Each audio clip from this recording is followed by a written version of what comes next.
Mislim, da je največja kvaliteta bila vzpostavljena že preden smo mi prišli.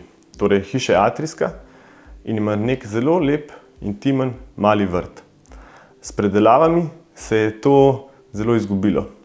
Torej, hiša je vsebovala celo 2 stanovanji, kar je pomenilo, da nobena od stanovanj ni imela v popolni uporabi tega vrta. Mi smo to preprosto samo vzpostavili nazaj. Naročnikom mnogokrat svetujemo že pri nakupu hiše. Velikokrat ne vidijo nekih potencialov, saj so stare hiše skozi prenove izgubljale svoje kvalitete. Zato smo tukaj arhitekti, ki morda vidimo neke iskrice v nenavadnih hišah in jih probamo naročnikom predstaviti.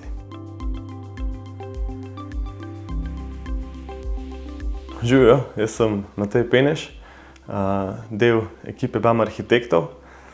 Trenutno se nahajamo v atrijski hiši Bratovževe ploščadi v Ljubljani. Projekt je prenova hiše iz 70. let prejšnjega stoletja. Mi vsem projektom pristopimo na dosti podoben način. Pa ne gre za neko oblikovanje kosa pohištva, pa vse do večjega oblikovanja stavb. Vedno se najprej naredi temeljita analiza kvalitet in slabosti obstoječega stanja. Ko imamo to, dodobra želimo spoznati investitorjeve navade in njegove želje. Skozi precej pogovorov probamo to njegovo vizijo razširiti in vzpostaviti neko rdečo nit. Tukaj smo sodelovali z izvajalcem, ki smo ga poznali že iz prejšnjih projektov. V vsakem primeru pa za dober projekt potrebuješ kvalitetno načrtovanje. In tukaj vložimo največ časa in energije. Torej, po idejni zasnovi je ta izvedbeni del zelo pomemben, zato da gradnja poteka čim bolj učinkovito in hitro. In mislim, da tukaj z nekimi zunanjimi strokovnjaki, kot so statik, strojni inženir, elektroinženir in dobrim usklajevanjem vsega tega skupaj dosežeš dober rezultat. Platforma Moj Mojster precejkrat priporočimo naročniku. Zelo priročno na platformi pa je tudi neko okvirno izračunavanje stroškov prenove ali novogradnje. Na podlagi tega investitor dobi več občutka o cenovnih razponih, hkrati pa se tudi mi pogovorimo z njim, kako te cenovni razponi vplivajo na končen izgled hiše. Zato se včasih poslužimo tudi faznosti projekta. Mislim, da je bil tukaj glavni izziv zelo preprost. Naročnik je imel veliko lepih kosov pohištva, veliko rastlinja in to nam vedno godi. Torej, te 2 stvari hiši ali stanovanju data neko dušo. Glavni izziv pa je bil povezava s tem atrijem, ki je bila prej zelo zabrisana in ta potencial nikakor ni bil izkoriščen. Mi smo ga samo vzpostavili nazaj. Pri projektiranju se vedno ukvarjamo z 2 tipoma osvetlitve, naravni in umetni. Ustvarjamo 2 tipa umetne osvetlitve. Splošno, ki dodobra osvetli prostor, in neko intimnejšo osvetlitev, ki naredi ambient prijeten. Hiše iz 70. let imajo velikokrat dobro orientirane prostore, ampak so se posluževali najbrž zaradi visoke cene stekel in slabe izolativnosti podokenskih parapetov. Mi smo jih odstranili zato, da smo notranjost in zunanjost združili v eno. Zato smo največ denarja namenili prav kvalitetni, brezprofilni zasteklitvi.